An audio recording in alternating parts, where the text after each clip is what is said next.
This build can stack 1500 poisons and up to 500% poison penetration. We got an awesome unique dagger with +4 to skill levels, gloves with penetration scaling through the roof, and the build being able to push above 1000 corruption. Sounds appealing? Then grab a cup of coffee and sit tight, because you're in for a ride. Hey guys, it's Pixel here, and in this video I'll break down my new Flay poison build for you. I want to start by showing you how to play it and how the different skills and mechanics work in synergy with each other. So the first thing we always want to have activated are Aura of Decay and Reperform. Aura of Decay is the main source for inflicting poison. Yes, we do inflict many stacks on hit with Flay, but Aura of Decay inflicts the majority of them. As for Reperform, it kind of gives us an additional life, so if our health bar drops to 0, we're just transformed back to human form. On top of that, it gives us a lot of juicy damage, attack speed, and poison chance from its skill tree as well. So after activating these two skills, we want to first engage enemies with Flay, and subsequently Aura of Decay to inflict some poison stacks on them, before we curse the enemy targets with Spirit Plague. The main reason for doing this is that Spirit Plague will trigger poison overload when there's a minimum of 25 poison stacks combined on enemies within 15 meters. And what does poison overload do? Well, it gives us 4% poison penetration per poison stack on the target, up to 100 stacks. This means that in most cases we have as much as 400% poison penetration only from the poison overload. And the best thing about it, we have 100% uptime for poison overload, so we got this bonus constantly. So for enemy packs, we curse one of the enemies in the group, and for bosses, we obviously only curse the boss. We'll look at the other benefits we get with Spirit Plague later in this video. So obviously, the main thing here is to constantly spam Flay on enemies, but whenever we meet a new pack or boss, we also curse them with Spirit Plague. And what happens when we hit enemies with Flay? Well, apart from dealing a large chunk of damage, we also inflict them with 2 curses from the Flay skill tree. And with the Spirit Plague curse into the mix, we're having 3 curses on the enemies at any given time. And we also inflict a Withering curse on enemies when our harvest hits an enemy inflicted by Spirit Plague. All of this synergizes well with the Soul Stealer Warlock passive node, giving us a 13% chance for each curse on the target to get 13 mana on hit. This is an important mechanic for sustaining our mana, in addition to what we'll look at next. You see, we also want to use Harvest on enemies whenever it's not on cooldown. But Harvest doesn't have a cooldown, does it? Well, yeah, correct. But since we use the Executioner's Tithe Axe, Harvest is converted to Great Harvest, which has a 5-second cooldown. Great Harvest deals 150% more multiplicative damage and has a 50% more area of effect. And whenever it kills an enemy, we gain 4% of our mana gain and 26% of our mana gain when it hits a boss or rare enemy. This is the most important mechanic for sustaining mana for this build, since Flay is quite mana heavy with our high attack speed. So let's sum up the flow here. Activate Aura of Decay and Reperform. Hit enemies a couple of times with Flay, use Spirit Plague on enemies, hit them with Harvest to gain mana whenever it's off cooldown, and repeat. Very simple. Oh, and an important thing is to avoid moving as much as you can. Let the Spirit Step mechanic of Flay do as much of the movement as possible. This is because Aura of Decay does way more multiplicative damage the less we move. And we'll look deeper into that in the next section coming up now.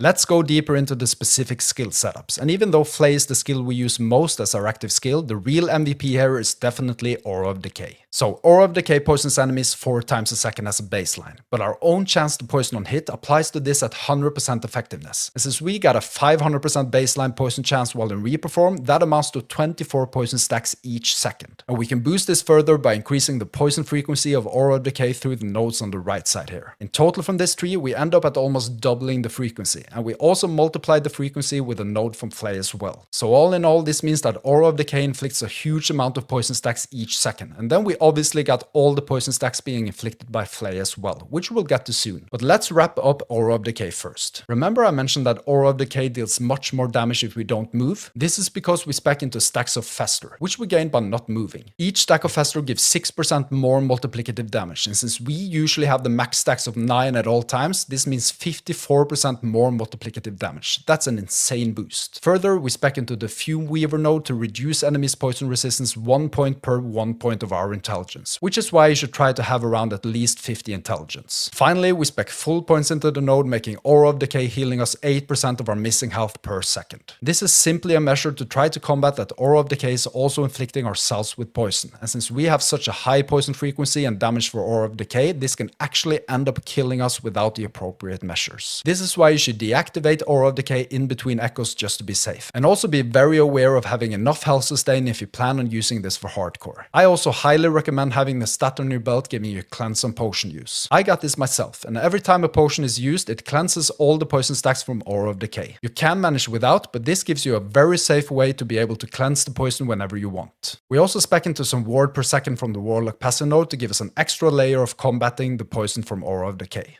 Reperform is not an active skill in itself, but more a passive buff like Aura of Decay. As mentioned previously, it kinda gives us an extra life, as we're simply returned back to human form when our health reaches 0. In addition to this, we spec into the 50% poison chance, the increased damage, and the increased attack and movement speed. These are great buffs that fits our build perfectly. For Flay, we spec full points into the bleed chance and bleed duration node, and the bleed chance and more multiplicative damage over time node. We can live with the reduced attack speed of this node because we'll stack enough attack speed elsewhere. Finally, we convert all the bleed chance from these two nodes to poison. And to make sure we have a high enough attack speed to inflict the poison stacks, we spend full points in the node, giving us 48% increased attack speed since we're using a dagger. And we give the poison we inflict with Flay more damage by maxing out this node as well. Further, we invest full points in the open wounds node to give Aura of Decay more multiplicative ailment frequency, which is huge. And the last two cherries on top are the two curse nodes inflicting exposed flesh and marked for death. Marked for death gives us a huge damage boost with our poison and other ailments, but the two curses also gives us mana on hit through the warlock passive node we discussed previously.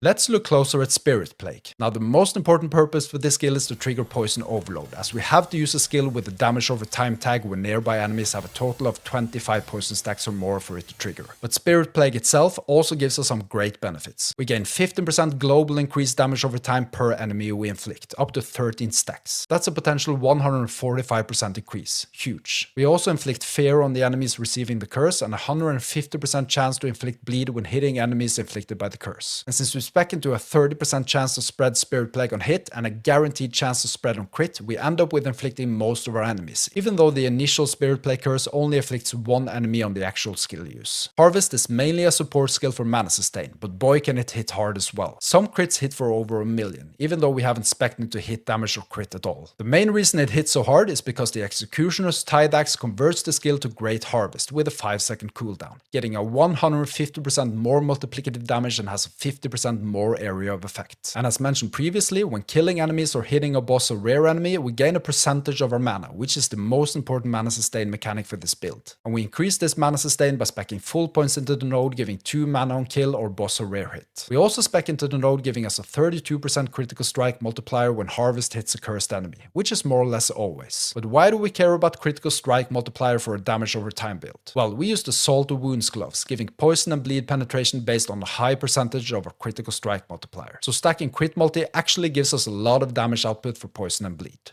Like what you see? Transfer that feeling over to your mouse and click the thumbs up like button. Alright, let's do a quick echo here to show the build in action at over 1000 corruption. And stick around because I'll try to mention some important stuff about the build as we go along here. Now, I want to mention that I'm at level 93 here. There's still 7 levels to go, and I still think the build has room for some more min-maxing. But I think that min-maxing should kind of aim to make 1000 corruption feel a little bit smoother and easier, because at the moment I think we're really pushing the limits here. But hey, it's cool to push a poison build to 1000 corruption anyway, right? Actually, we can have a look at our gear while we run this echo too. And here I want to mention that we also get increased armor for stacking increased mana regeneration through the threshold bonus of this node in the Lich passive tree. And we do have to spec into some mana regeneration to sustain mana for this build. So I've gone for the Bleeding Heart amulet to get that juicy health leech. Health leech is important for sustain, and I think this one outshines like for instance the amulets that give +2 to all level skills. As for the helmet, we got a health heavy one to boost that health pool. I wouldn't change much on this one, apart from switching the base item to the helmet with endurance and reduced crit damage bonus taken. We got 2 Siphon of Anguish rings. This gives some much needed elemental resistance, leech rate, movement speed, and chance to apply Doom on hit and void penetration with Doom.